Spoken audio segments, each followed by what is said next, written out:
Hello everyone, मेरा नाम है कंचन और आज की क्लास में आप सभी का स्वागत है।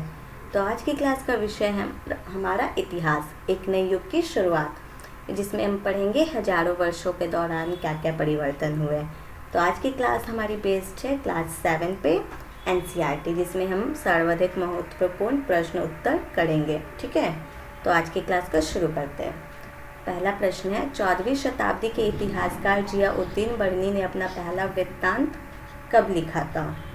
तो उन्होंने लिखा था 1356 ईस्वी में। ठीक है, तो कई बार लेखक स्वयं भी समय समय पर जो है ना अपने मूल वृत्तांत में जो है संशोधन करते रहते हैं। तो 14वीं शताब्दी के इतिहासकार जियाउद्दीन बर्नी ने अपना वृत्तांत पहली बार जो है ना 1356 ईस्वी में और दूसरी बार जो है इसके ठीक 2 वर्ष बाद लिखा था। ठीक है, तो दोनों में अंतर है, लेकिन 1971 तक इतिहासकार को पहली बार वाले वृत्तांत की जानकारी ही नहीं थी। यह जो है ना सिर्फ पुस्तकालयों में जो है दबा पड़ा था। ठीक है, तो इस प्रकार हमारा करेक्ट ऑप्शन क्या होगा? बी। बढ़ते आगे। मध्यकाल में रहट का प्रयोग किस कार्य के लिए किया जाता था? तो सन 700 और 1750 के बीच 1000 वर्षों में बड़े पैमाने पर अनेक तरह के परिवर्तन हुए। इस काल में अलग अलग समय पर जो है ना नई प्रौद्योगिकी के दर्शन होते हैं, जैसे सिंचाई में रहट, कटाई में चरखे और युद्ध में आग्नेयास्त्र यानी कि बारूद वाले हथियार का इस्तेमाल। ठीक है, तुम्हारा करेक्ट ऑप्शन क्या होगा? सिंचाई के लिए बी जो है सही आंसर होगा। जातक कथाओं का संकलन निम्नलिखित में से किसके द्वारा किया गया था? तो जातक या जातक कथाएं जो है ना बौद्ध ग्रंथ त्रिपिटक का जो है सुत्त पिटक अंतर्गत खुदक निकाय का भाग है। किसका? खुदक निकाय का जो है ना भाग है। इन कथाओं में भगवान बुद्ध की पूर्व जन्म की कथाएं हैं। किनकी? भगवान बुद्ध की जो है ना पूर्व जन्म की कथाएं हैं। यह विश्व की प्राचीनतम लिखित कहानी है, जिसमें लगभग 600 कहानियां संग्रह की गई है। इन कथाओं में मनोरंजन के माध्यम से नीति और धर्म को समझाने का प्रयास किया गया है। ठीक है, तुम्हारा करेक्ट ऑप्शन क्या होगा? ए, बौद्ध अनुयायियों द्वारा। बढ़ते आगे। दक्षिण भारत तमिल क्षेत्र में बड़ी भूस्वामियों को क्या कहा जाता था? तो उनको वेल्लल्ला कहा जाता था। ठीक है, तो वेलाल कृषि जमींदारों का एक विशिष्ट वर्ग था, जिसने संगम युग के दौरान जो है प्राचीन तमिल व्यवस्था के अभिजात वर्ग का गठन किया था। तो दक्षिण भारत के तमिल क्षेत्र में जो है बड़ी भूस्वामी को वेलल्ला, साधारण हलवाहों को जो है ना उनवार। ठीक है, तो साधारण हलवाहों को उनवार कहा जाता था और भूमिहीन मजदूर को दास, कैडेसियर और अधिमई कहलाते थे। ठीक है, तुम्हारा करेक्ट ऑप्शन क्या होगा? डी। निम्नलिखित में से कौन त्रिकोणात्मक संघर्ष का हिस्सा नहीं था? तो चोल जो है ना त्रिकोणात्मक संघर्ष का हिस्सा नहीं था। गुर्जर प्रतिहार, राष्ट्रकूट और पाल वंशों के ध्यान देंगे। गुर्जर प्रतिहार, राष्ट्रकूट और पाल वंशों के शासक सदियों तक जो है ना कन्नौज के ऊपर नियंत्रण को लेकर आपस में लड़ते रहे। चूंकि इस लंबी चली लड़ाई में है ना 3 पक्ष थे। ठीक है, 3 पक्ष थे, इसलिए इतिहासकार ने प्रायः इसकी चर्चा जो है त्रिपक्षीय संघर्ष के रूप में जो है की है। ठीक है, इसमें चोल जो है शामिल नहीं था। हमारा करेक्ट ऑप्शन क्या होगा? बी। बढ़ते आगे। दक्कन के राष्ट्रकूट किनके सामंत थे? तो कर्नाटक के चालुक्यों के। ठीक है, हमारा करेक्ट ऑप्शन क्या होगा? सी। गंगईकोंड चोलपुरम की स्थापना निम्न में से किस चोल शासक के द्वारा की गई? तो ये की गई राजेंद्र प्रथम के द्वारा। महान चोल शासक राजेंद्र प्रथम ने जो है ना गंगईकोंड चोलपुरम नामक नई राजधानी की जो है ना स्थापना की थी उसने गंगा नदी घाटी तक अपने सफल सैन्य अभियान और पाल शासक महिपाल पर विजय के उपलक्ष्य में यह नगर बसाया था। इसका अर्थ है गंगा को जीतने वाला चोर। ठीक है, गंगा को जीतने वाला चोर। तो हमारा करेक्ट ऑप्शन क्या होगा? सी। ठीक है, बढ़ते आगे। चोल काल के संबंध में नीचे दिए गए कथनों पर विचार कीजिए। तो हमको बताना है कि उपयुक्त कथनों में से कौन सा कथन सत्य है। तो चलिए देखते हैं। तो चोल साम्राज्य के अंतर्गत किसानों की कृषि बस्तियों को उड़ कहा जाता था। ठीक है, कृषि बस्तियों को जो है ना उड़ कहा जाता था, जो कि सिंचित खेती के कारण बहुत समृद्ध हो गई थी। तो ये सही है हमारा। और ग्राम परिषद और नाडु कर वसूली और न्याय जैसे महत्वपूर्ण प्रशासनिक कार्य संभालते थे। ठीक है, तो इस प्रकार हमारा ऑप्शन सी जो है दोनों सही है, यानी कि ऑप्शन 1 और 2 जो है दोनों ही सही है। सी जो है हमारा करेक्ट ऑप्शन होगा। पल्लवों के काल में नगरम किसे कहा जाता था? तो पल्लव काल के दौरान स्थानीय प्रशासन में विभिन्न सभाओं की महत्वपूर्ण भूमिका है। नगरम, ठीक है, तो नगरम मुख्य रूप से जो है ना, नगरम मुख्य रूप से व्यापारियों और वाणिज्यिक वर्गों के एक संगठन, वाणिज्यिक वर्गों के एक संगठन को कहा जाता था। ये संगठन कस्बों और शहरों में, ध्यान देंगे, ये संगठन जो है ना कस्बों और शहरों में स्थानीय व्यापारिक गतिविधियों और नागरिक प्रशासन का प्रबंधन किया करते थे। तो इस प्रकार सी जो है हमारा करेक्ट ऑप्शन होगा। पुरातात्विक स्रोतों के संबंध में निम्नलिखित में से कौन सी चीज़ें शामिल होती है? तो इतिहास के पुनर्निर्माण के लिए पुरातात्विक स्रोत जो है ना अत्यंत प्रामाणिक होते हैं। इनमें खुदाई से प्राप्त होने वाले भौतिक अवशेष शामिल है, जैसे कि अभिलेख, मिट्टी के बर्तन, जानवरों की हड्डियाँ, आहार जानने के लिए। ठीक है, आहार जानने के लिए, धातु, पत्थर के औजार और आभूषण भी। तो ये सभी तत्कालीन समाज की स्पष्ट तस्वीर जो है पेश करते हैं। तो इस प्रकार हमारा करेक्ट ऑप्शन क्या होगा? सी। ठीक है, बढ़ते आगे। मुगलों की जागीर दिल्ली सुल्तानों में से किसके बराबर है? तो दिल्ली सल्तनत में जो है ना सैन्य कमांडरों और अधिकारियों को जो है ना नगद वेतन के बजाय जमीन दी जाती थी, जिसे इक्ता कहा जाता था। तो इसी प्रकार जो है ना मुगल काल में मनसबदारों को उनके वेतन के रूप में जो भूमि कर संग्रह के लिए आवंटित की जाती थी उसे जो है जागीर कहा जाता था। तो हमसे क्या पूछा गया? मुगलों की जागीर दिल्ली सुल्तानों में से किसके बराबर है? तो इक्ता के बराबर।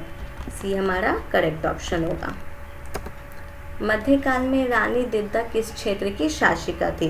तो रानी दिद्दा जो है ना 10वीं 11वीं शताब्दी में कश्मीर की जो है एक अत्यंत शक्तिशाली और प्रसिद्ध शासिका थी। तो हमारा करेक्ट ऑप्शन क्या होगा? बी। बढ़ते आगे। दिल्ली सल्तनत में कृषि पर लगने वाले कर को क्या कहते थे? तो दिल्ली सल्तनत के अधीन विशेष रूप से जो है अलाउद्दीन खिलजी, ठीक है, अलाउद्दीन खिलजी के समय में कृषि योग्य भूमि की उपज पर लगने वाले मुख्य कर को जो है खराज कहा जाता था। तो यह जो है ना गैर मुस्लिम किसानों से वसूला जाता था और अक्सर उपज का जो लगभग 50% तक जो है ना निर्धारित किया जाता था। तो इस प्रकार हमारा करेक्ट ऑप्शन क्या होगा? बी। ठीक है, बढ़ते आगे। दिल्ली सल्तनत पर सबसे अधिक मंगोलों का आक्रमण किसके शासनकाल में हुआ था? तो ये हुआ था अलाउद्दीन खिलजी और मोहम्मद बिन तुगलक के शासनकाल में। तो क्या कहते हैं, इन आक्रमणों से बचाव के लिए दोनों सुल्तानों को बड़ी अस्थायी सेनाएं जो है बनानी पड़ी और कई कठोर प्रशासनिक नीतियां जो है ना लागू करनी पड़ी थी। ठीक है, कई कठोर प्रशासनिक नीतियां जो है लागू करनी पड़ी। तो इस प्रकार हमारा करेक्ट ऑप्शन क्या होगा? ए। सूर्यवंश ने दिल्ली पर कितने वर्षों तक शासन किया था? तो 15 वर्षों तक। 15 वर्ष मतलब कि 1540 ईस्वी से 1555 ईस्वी तक, ठीक है। तो 1555 में हुमायूं ने सिकंदर सूरी को हराकर मुगल साम्राज्य को जो है पुनः स्थापित कर लिया। तो इस प्रकार हमारा करेक्ट ऑप्शन क्या होगा? बी। बढ़ते आगे, सही मिलान करना है। तो उत्तर पूर्वी मुगल बादशाहों का सही कालक्रम देखते हैं किस प्रकार है। तो फर्रुखासियर, तो इनका जो कालक्रम है वो 1713 से 1719 तक, ठीक है। और अहमद शाह का कालक्रम 1748 से 1754। अहमद शाह 1748 से 1754। आलमगीर द्वितीय की बात करें तो 1754 से 1759, ठीक है।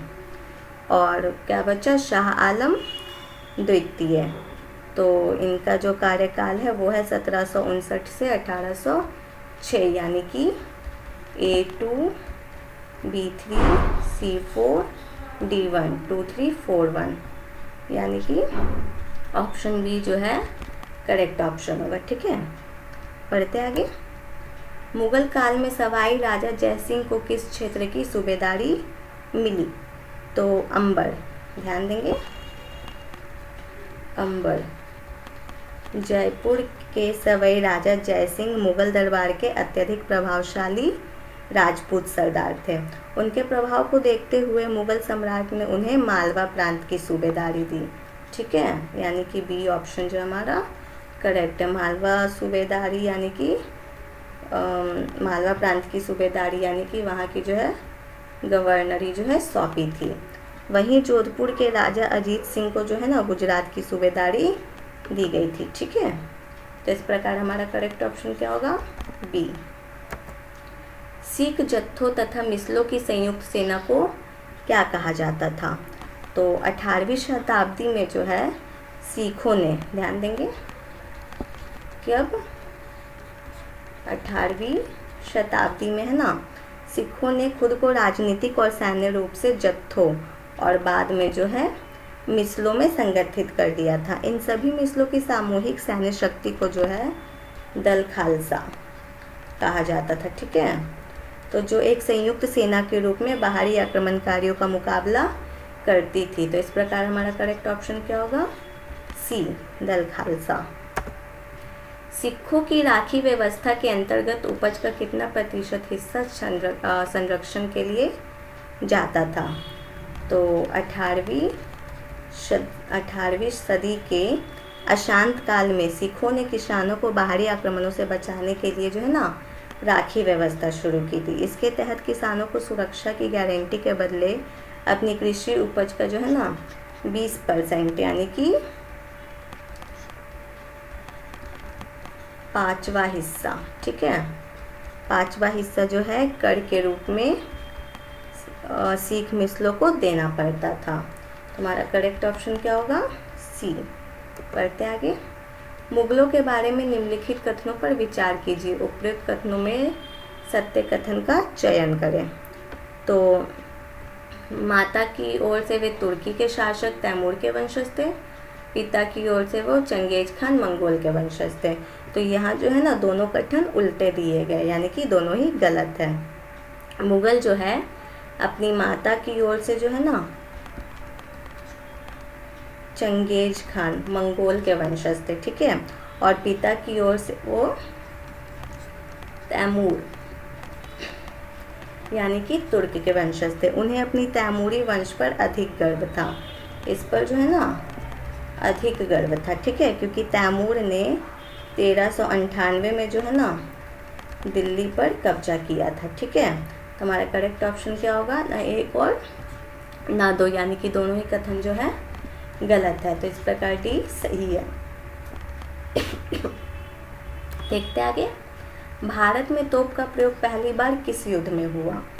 तो भारत में बारूद और तोप खाने का सबसे पहली बार प्रभावी इस्तेमाल जो है ना बाबर ने 1526 ईस्वी में पानीपत के प्रथम युद्ध में किया था। ठीक है, पानीपत के प्रथम युद्ध में किया था। तो इस प्रकार हमारा करेक्ट ऑप्शन क्या होगा? बी। बढ़ते आगे, देखते हैं हमारा अगला प्रश्न। मनसबदारी व्यवस्था के संदर्भ में निम्नलिखित कथनों पर विचार करें, सत्य कथन का चयन करें। तो मुगल के नौकरशाह मनसबदार कहलाते थे। इनके पद और वेतन का निर्धारण जो है जात की संख्या पर निर्भर था। तो दोनों ही कथन सही है। देखते कैसे। तो मुगल साम्राज्य में सिविल, ध्यान देंगे, मुगल साम्राज्य में है सिविल और सैन्य प्रशासन। ठीक है, सिविल और सैन्य प्रशासन संभालने वाले अधिकारियों को मनसबदार कहा जाता था। उनके पद, वेतन और दरबार में उनकी हैसियत का निर्धारण जो है ना जात नामक एक संख्यात्मक मूल्य द्वारा किया जाता था। जात जितनी अधिक होती वेतन उतना ही ज़्यादा होता था। ठीक है, तो इस प्रकार हमारा करेक्ट ऑप्शन क्या होगा? सी। 1 और 2 दोनों ही कथन सही है। बढ़ते आगे। मनसबदारी व्यवस्था के संबंध में निम्न में से कौन सा कथन सत्य है? तो अकबर ने जागीरों का सही आकलन कर मनसबदारों में वितरित किया। औरंगजेब के शासन काल में मनसबदारों की संख्या में अत्यधिक वृद्धि हुई। तो दोनों कथन जो है ना सत्य है। ठीक है, अकबर ने बड़ी सावधानी से जागीरों का आकलन करवाया ताकि राजस्व मनसबदार के वेतन के बराबर हो। लेकिन औरंगजेब के समय मनसबदारों की संख्या इतनी बढ़ गई कि जागीरों को जो है ना जागीरों को भारी कमी हो गई, जिससे कृषि संकट उत्पन्न हुआ और प्रशासन जो है चरमरा गया। ठीक है, तो इस प्रकार हमारा करेक्ट ऑप्शन क्या होगा? सी। 1 और 2 दोनों। ठीक है, मुगलों की राजस्व प्राप्त करने की व्यवस्था को क्या कहा जाता था? तो उसको कहा जाता है जब्त। अकबर के वित्त मंत्री टोडरमल द्वारा जो है ना टोडरमल द्वारा जो है भू राजस्व की एक नई और व्यवस्थित प्रणाली जो है लागू की गई थी, जिसको जो है ना जब्त प्रणाली कहा जाता था। ठीक है, इसमें जो है ना 10 वर्षों के फसल उत्पादन और कीमतों का सावधानी पूर्वक सर्वेक्षण किया गया था, जिसके आधार पर नकद में राजस्व जो है तय किया जाता था। ठीक है, तो इसलिए हमारा करेक्ट ऑप्शन क्या होगा? बी। अकबरनामा किसने लिखा? तो अकबर के घनिष्ठ मित्र और दरबार के विद्वान नवरत्न अबुल फजल ने अकबर के शासनकाल का आधिकारिक इतिहास अकबरनामा, ठीक है, अकबरनामा लिखा। यह है ना 3 खंडों में विभाजित है। कितने? तो यह जो है 3 खंडों में विभाजित है। इसका तीसरा खंड जो है आइन ए अकबरी है, जिसमें प्रशासन, सेना और राजस्व व्यवस्था का विस्तृत सांख्यिकीय विवरण है। किसका क्या? प्रशासन, सेना और राजस्व व्यवस्था, तो इन तीनों का विस्तृत सांख्यिकीय विवरण है। ठीक है, तो इस प्रकार डी जो है सही ऑप्शन है। बढ़ते आगे। अकबर ने बंगाल को किस वर्ष जीता? तो अकबर ने जो है 1576 में दाऊद खान कर्रानी को जो है हराकर बंगाल पर विजय प्राप्त की। हालांकि स्थानीय अफगान विद्रोह को पूरी तरह से कुचलने और बंगाल को मुगल साम्राज्य के एक सूबे के रूप में पूर्ण रूप से जो है 1586 ईस्वी में ही शामिल किया जा सका था। ठीक है, तो इस प्रकार हमारा करेक्ट ऑप्शन क्या होगा? बी। 13वीं तथा 14वीं शताब्दी के समय खोखर जनजाति किस क्षेत्र से संबंधित थे? तो 13वीं और 14वीं शताब्दी के दौरान जो है ना पंजाब,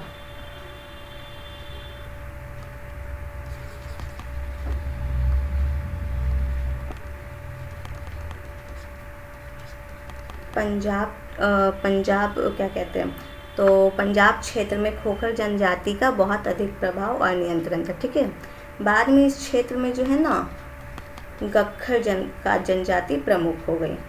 गख्खर जनजाति जो है प्रमुख हो गई। गख्खर मुखिया कमाल खान को स्वयं अकबर ने जो है मुगल दरबार में मनसबदार बनाया था। ठीक है, हमारा करेक्ट ऑप्शन क्या होगा? ए, पंजाब। बढ़ते आगे, देखते हैं हमारा अगला प्रश्न। अकबर के प्रसिद्ध सेनापति राजा मानसिंह ने 1591 में किस जनजाति के लोगों पर हमला किया? तो वर्ष 1591 में अकबर के प्रसिद्ध सेनापति राजा मानसिंह ने वर्तमान बिहार, ठीक है, वर्तमान बिहार और झारखंड क्षेत्र में, कहाँ वर्तमान बिहार और झारखंड क्षेत्र में निवास करने वाली शक्तिशाली चेरो जनजाति पर हमला किया था। मुगलों ने उन्हें हराकर, किसने? तो मुगलों ने उन्हें हराकर भारी लूट का माल प्राप्त किया, लेकिन चेरा पूरी तरह से मुगलों के अधीन नहीं हुए थे। ठीक है, तो इसका करेक्ट ऑप्शन क्या होगा? सी। मध्यकाल में जातियों की संख्या बढ़ने के क्या कारण थे? सत्य कथन का चयन करना है। तो हमारा पहला कथन क्या है? जनजातियों और अन्य सामाजिक समूहों के जाति व्यवस्था में शामिल होने कारण विशेषज्ञता प्राप्त शिल्पियों, सुनार, लोहार, बढ़ई और राजमिस्त्री के जातियों के रूप में मान्यता दी गई। ब्राह्मणों द्वारा नई जातियों के उद्भव का विरोध किया गया। तो केवल 1 और 2 जो है सत्य कथन है। ठीक है, तो समाज और अर्थव्यवस्था के विस्तार के साथ जो है ना नए कौशलों की आवश्यकता हुई। जनजातियां हिंदू जाति व्यवस्था में शामिल हुई। ब्राह्मणों ने सुनार, लोहार, बढ़ई जैसे शिल्पियों को नई जातियों की मान्यता दी। ठीक है, इसलिए ब्राह्मणों ने इसका विरोध नहीं किया, बल्कि उन्हें समाज में जो है स्थान दिया। तो इस प्रकार हमारा करेक्ट ऑप्शन क्या है? सी। ठीक है, बढ़ते आगे। 1565 में आसिफ खान द्वारा गढ़ कटंगा पर आक्रमण का सामना किसने किया? तो 1565 में जब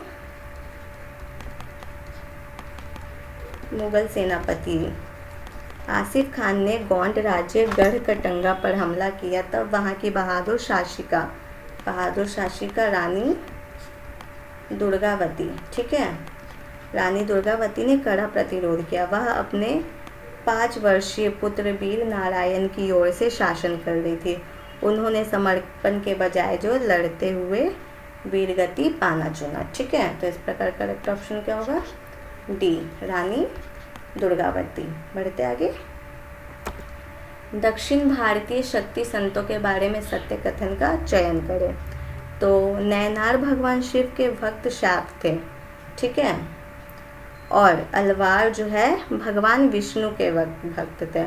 अलवार जो है ना विष्णु के भक्त थे। तीसरा कथन असत्य होगा, क्योंकि ये संत समाज की सभी जातियों से आते थे, जिनमें ब्राह्मणों से लेकर जो है अस्पृश्य मानी जाने वाली पुलैया और पनार जातियाँ भी शामिल थी। तो हमारा करेक्ट ऑप्शन क्या होगा? केवल 1 और 2 जो है हमारा सत्य कथन है। ठीक है, बढ़ते आगे।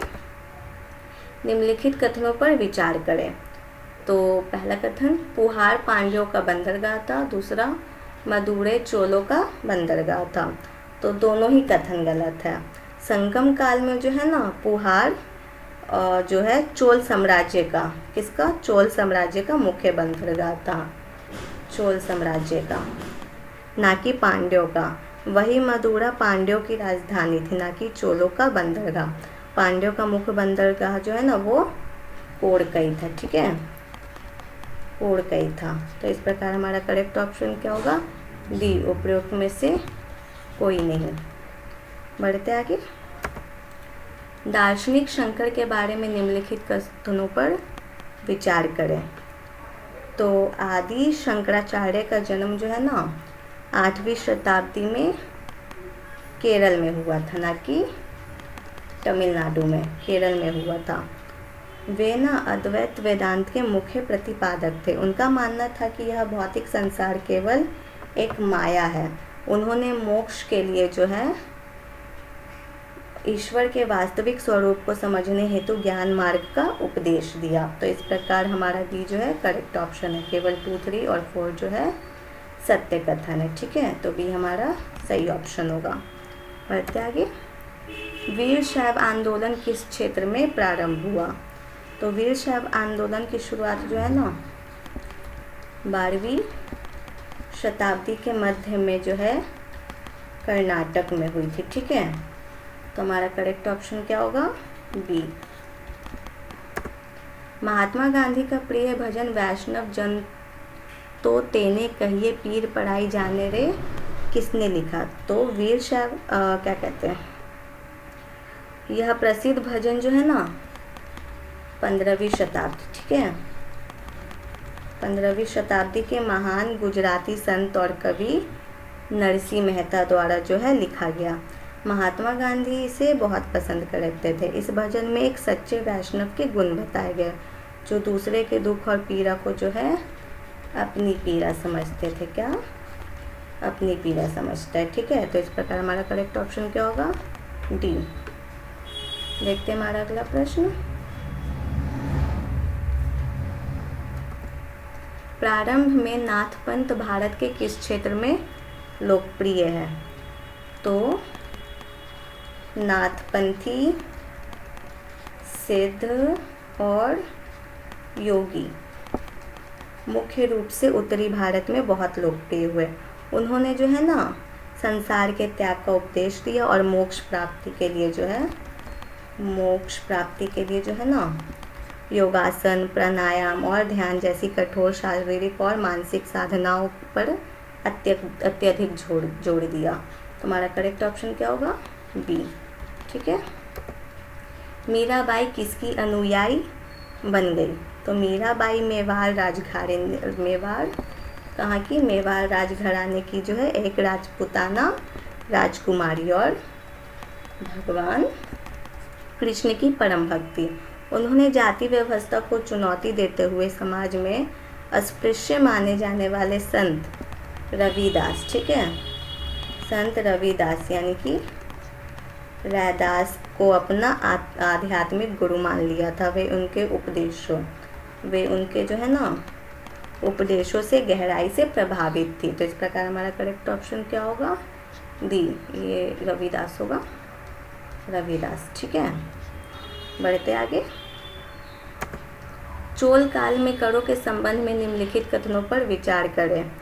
तो सही विकल्प चुनना है। तो हमारा पहला प्रश्न है, वेट्टी एक प्रकार का ऐसा कर था जिसे नकद में संग्रहित किया जाता था। दूसरा, कदमाई एक भू राजस्व था। तो चोल अभिलेखों में वेट्टी सबसे आम कर था, लेकिन यह नकद के रूप में नहीं बल्कि जबरन श्रम बेगार के रूप में लिया जाता था। तो किसके रूप में? जबरन श्रम बेगार के रूप में लिया जाता था। ठीक है, इसलिए पहला कथन जो है ना गलत है।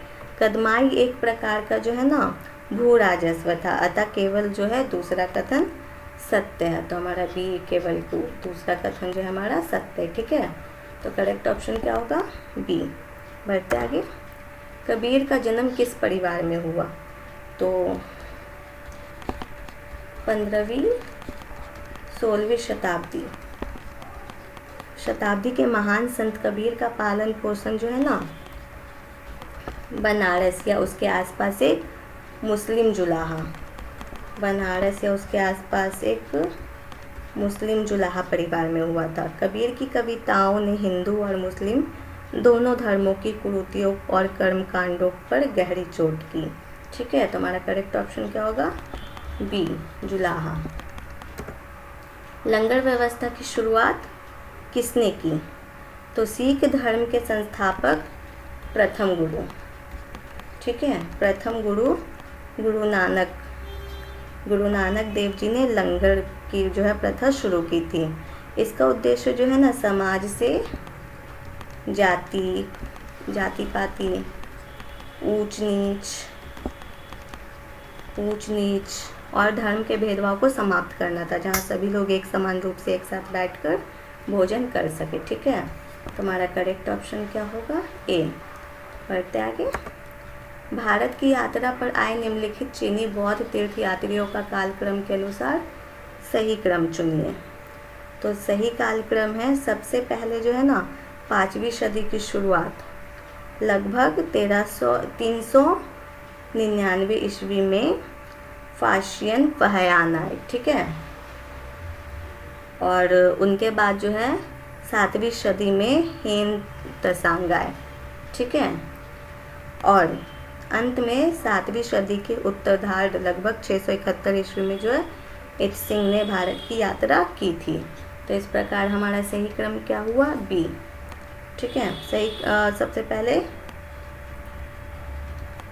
5वीं सदी की शुरुआत लगभग 399 ईस्वी में जो है फाशियान यानी कि फहयान आए। उनके बाद 7वीं सदी लगभग 629 ईस्वी में हेन सांग आए। ठीक है, और अंत में फिर 7वीं सदी लगभग 671 ईस्वी में जो है इत्संग ने भारत की यात्रा की थी। ठीक है, संगमकालीन व्यापार के संदर्भ में निम्नलिखित में से कौन सा कथन सही नहीं है? तो पहला कथन गलत है, क्योंकि संगम काल में व्यापारी केवल समुद्री मार्गों तक ही सीमित नहीं थे, वे स्थल मार्गों का भी बड़े पैमाने पर प्रयोग करते थे। ठीक है, बाकी सभी कथन सही है। दक्षिण भारत मसालों के लिए प्रसिद्ध था और वहाँ से रोमन सिक्के प्राप्त हुए हैं। तो हमारा करेक्ट ऑप्शन क्या होगा? ए जो है कथन सही नहीं है। पढ़ते आगे। प्रारंभिक मानव निम्न में से किस आधार पर पौधों तथा जानवरों का चयन करते थे? तो कृषि और पशुपालन की शुरुआत में प्रारंभिक मनुष्य ने जो है ना खेती के लिए उन पौधों का चयन किया जो बीमारियों से कम प्रभावित होते थे, जिनके बीमार होने की संभावना कम होती। ठीक है, और पशुपालन के लिए उन्होंने उन जानवरों को चुना जो स्वभाव से अपेक्षाकृत शांत यानी कि अहिंसक थे, ये भी सही है। और इनमें बड़े दाने व मजबूत तंत्र होते थे, ये भी सही है। तो इस प्रकार हमारा करेक्ट ऑप्शन क्या होगा? सी, 1, 2 और 3। बढ़ते आगे। भक्ति के संबंध में निम्नलिखित कथनों पर विचार कीजिए। तो किसी देवी या देवता के प्रति श्रद्धा को ही भक्ति कहा जाता है। श्रीमद् भगवत गीता में भक्ति मार्ग को स्वीकार किया गया है। भक्ति की विचारधारा को बौद्ध तथा जैन पंथों में अस्वीकार कर दिया गया। तो कथन 3 जो है असत्य है। ठीक है, तो भक्ति आंदोलन इतना लोकप्रिय हुआ कि बाद में बौद्ध और जैन धर्मों बौद्ध और जैन धर्मों को भी इस विचारधारा को अपनाना पड़ा। महायान बौद्ध धर्म में बुद्ध और बोधिसत्वों की भक्ति और जैन धर्म में तीर्थकारों की पूजा जो है शुरू की गई थी। ठीक है, तो केवल 3 ये जो है ना असत्य कथन है। डी ऑप्शन सही होगा। बढ़ते आगे। नए नार संतों की संख्या कितनी थी? तो वो है 63। दक्षिण भारत में भगवान शिव के परम भक्त और शैव धर्म का प्रचार करने वाले नए नार संतों की जो है ना कुल संख्या 63 मानी जाती है। ये संत समाज के हर वर्ग यानी कि हर वर्ग, कुम्हार, किसान, शिकारी, सैनिक और ब्राह्मणों से आते थे। ठीक है, अपार और संबंदर जो है इनके प्रमुख थे। क्या? अपार और संबंदर जो थे ना इनके प्रमुख थे। तो इस प्रकार करेक्ट ऑप्शन क्या होगा? सी। बढ़ते आगे। सत्य कथन का चयन करें। रामानुज 11वीं शताब्दी में तमिलनाडु में पैदा हुए। वे नए नार संतों से प्रभावित थे। उन्होंने अद्वैतवाद का सिद्धांत दिया। तो यहाँ न केवल पहला कथन सत्य है, रामानुज जो है ना 11वीं शताब्दी में तमिलनाडु में जन्मे थे। दूसरा कथन गलत है क्योंकि वे वैष्णव अलवार संतों से प्रभावित थे। किससे? वैष्णव अलवार संतों से प्रभावित थे, ना कि शैव नए नारों से। तीसरा कथन भी गलत है क्योंकि उन्होंने विशिष्टाद्वैत का सिद्धांत दिया था। अद्वैतवाद शंकराचार्य का सिद्धांत है। ठीक है, तो हमारा करेक्ट ऑप्शन क्या होगा? डी, केवल वन। सूफी संतों के बारे में निम्नलिखित कथनों पर विचार कीजिए, सत्य कथन का चयन करें।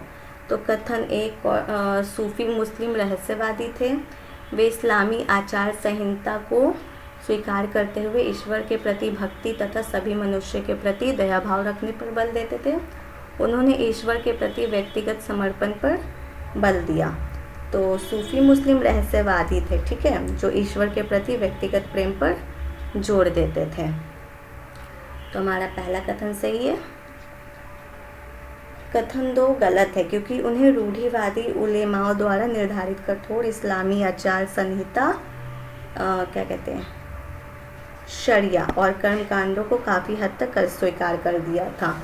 तो इस प्रकार से एक और तीसरा कथन जो है हमारा सही है। तो हमारा जो ऑप्शन ए है सही होगा। ठीक है, बढ़ते आगे।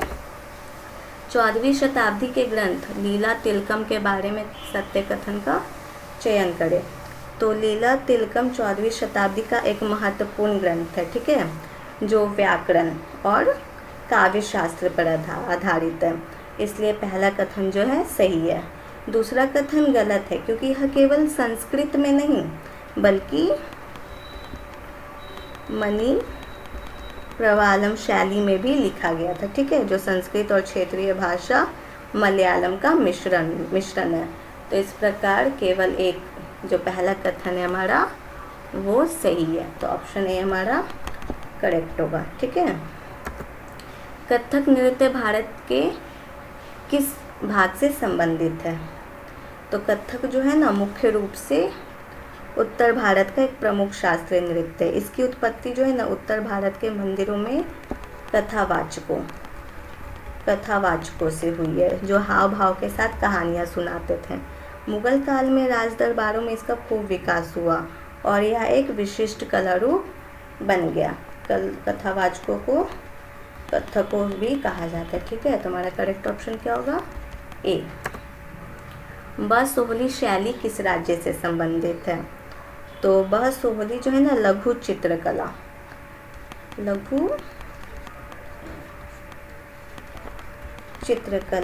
की एक अत्यंत प्रसिद्ध और सुंदर शैली है। इसका विकास 17वीं शताब्दी के अंत में जो है ना हिमालय की तलहटी में स्थित आधुनिक हिमाचल प्रदेश और जम्मू के पहाड़ी राज्यों में हुआ था। ठीक है, तो हमारा करेक्ट ऑप्शन क्या होगा? ए। बढ़ते आगे। रसमंजरी की रचना किसने की? तो रसमंजरी 15वीं शताब्दी के प्रसिद्ध संस्कृत कवि भानुदत्त द्वारा जो है रचित एक महत्वपूर्ण ग्रंथ है। क्या है? ग्रंथ है। इसमें नायिकाओं और नायकों के विभिन्न प्रकारों का विस्तृत वर्णन किया गया है। ठीक है, तो बसोहली चित्रकला शैली के कलाकारों ने इस ग्रंथ के विषयों पर कई उत्कृष्ट चित्र बनाए हैं। ठीक है, तो हमारा करेक्ट ऑप्शन क्या होगा? सी। बढ़ते आगे। बृहद धर्म पुराण के संबंध में निम्नलिखित कथनों पर विचार करें, सत्य कथन का चयन करें। तो पहला कथन है इसकी रचना बंगाल में की गई। दूसरा, इसमें ब्राह्मणों को कुछ विशिष्ट प्रकार की मछलियाँ खाने की अनुमति दी गई है। तो बृहद धर्म पुराण जो है ना 13वीं शताब्दी में, कब?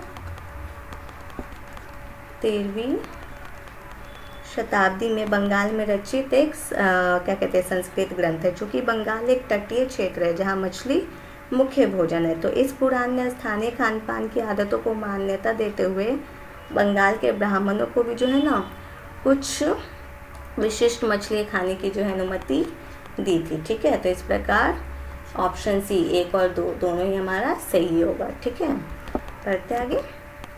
पुरी उड़ीसा में जगन्नाथ जी का मंदिर किस वंश के शासक ने बनवाया? तो पुरी उड़ीसा में स्थित विश्व प्रसिद्ध जगन्नाथ मंदिर का निर्माण 12वीं शताब्दी में पूर्वी गंग वंश के शक्तिशाली शासक अनंत वर्मन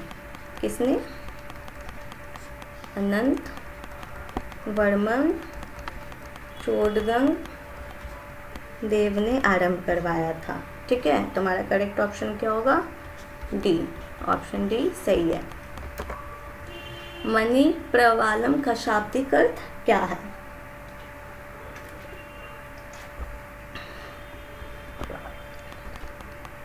तो मणि प्रवालम मध्यकालीन दक्षिण भारत, विशेषकर जो है ना केरल की एक साहित्यिक शैली है।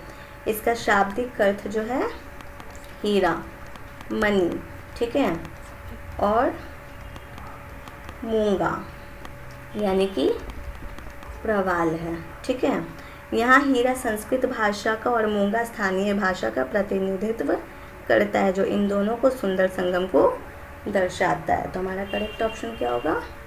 बी। बढ़ते आगे। चारण भाट किसे कहते हैं? तो चारण और भाट मध्यकालीन भारत, विशेष रूप से जो है राजस्थान में कवियों और गायकों का एक विशेष वर्ग था। उनका मुख्य कार्य राज दरबारों में राजपूत योद्धाओं की वीरता, उनके युद्ध कौशल और बलिदान की कहानियों को गीतों के माध्यम से गाकर सुनाना और उनकी महिमा मंडन कराना था। क्या? महिमा मंडन जो है कराना था। ठीक है, तो इस प्रकार करेक्ट ऑप्शन क्या होगा हमारा? सी, राजपूतों के शूर गाथाओं के गायकों को। ठीक है, डोचाला तथा चौचाला स्थापत्य किस क्षेत्र की विशेषता है?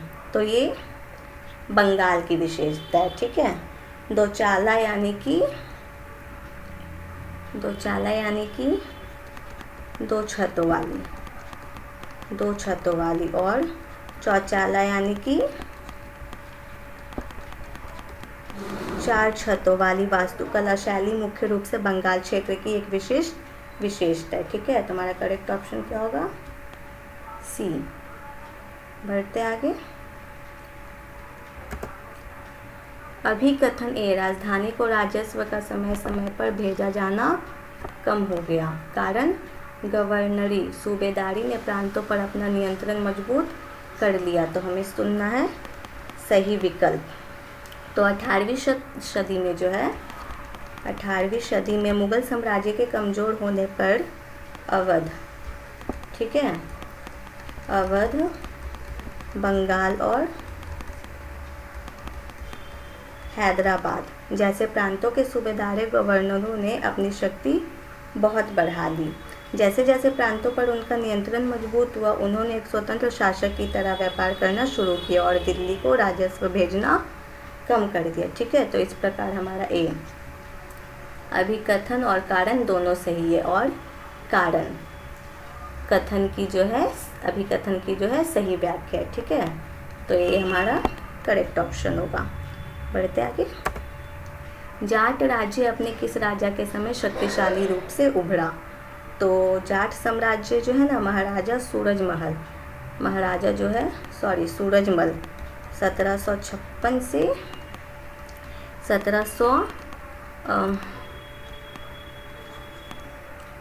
1763 ईस्वी के शासनकाल में अपनी शक्ति और समृद्धि के चरम पर पहुंचा। उन्हें जो है ना जाटों का प्लेटो भी कहा जाता है। उनके नेतृत्व में भारतपुर एक अत्यंत शक्तिशाली राज्य बन गया। ठीक है, जिसने मुगलों और मराठों की राजनीति में महत्वपूर्ण भूमिका निभाई। तुम्हारा करेक्ट ऑप्शन क्या होगा? बी। अहमद शाह अब्दाली ने 1748 से 1761 के बीच उत्तरी भारत पर कितनी बार आक्रमण किया? तो 5 बार। डी जो है हमारा सही ऑप्शन होगा। अफगान शासक अहमद शाह अब्दाली ने जो है ना 1748 से 1761 के बीच उत्तरी भारत पर 5 बार आक्रमण किया था। ठीक है, बढ़ते आगे। गुरु गोविंद सिंह ने खालसा पंथ की स्थापना किस वर्ष की? तो 1699 ईस्वी में। सिखों के 10वें और अंतिम गुरु गोविंद सिंह जी ने 13 अप्रैल 1699 को बैसाखी के शुभ अवसर पर आनंदपुर साहिब में खालसा पंथ यानी कि शुद्ध लोगों का समुदाय की स्थापना की थी। इसका उद्देश्य जो है ना सिखों को एक जुझारू और सैन्य रूप से मजबूत समुदाय बनाना था। ठीक है, तो इस प्रकार हमारा करेक्ट ऑप्शन क्या होगा? ए, 1699 ईस्वी। तो आज की क्लास हमारी यही समाप्त होती है। आज की क्लास के लिए आप सभी का शुक्रिया। मिलते हैं अपने अगले क्लास में। तब तक आप इसे पढ़ें, वीडियो को लाइक करें, कमेंट करें और इसको ज़रूर शेयर करें। चैनल को सब्सक्राइब करना ना भूलें। Thank you for watching. Follow for more such videos. मिलते हैं अपने अगले क्लास में। Thank you.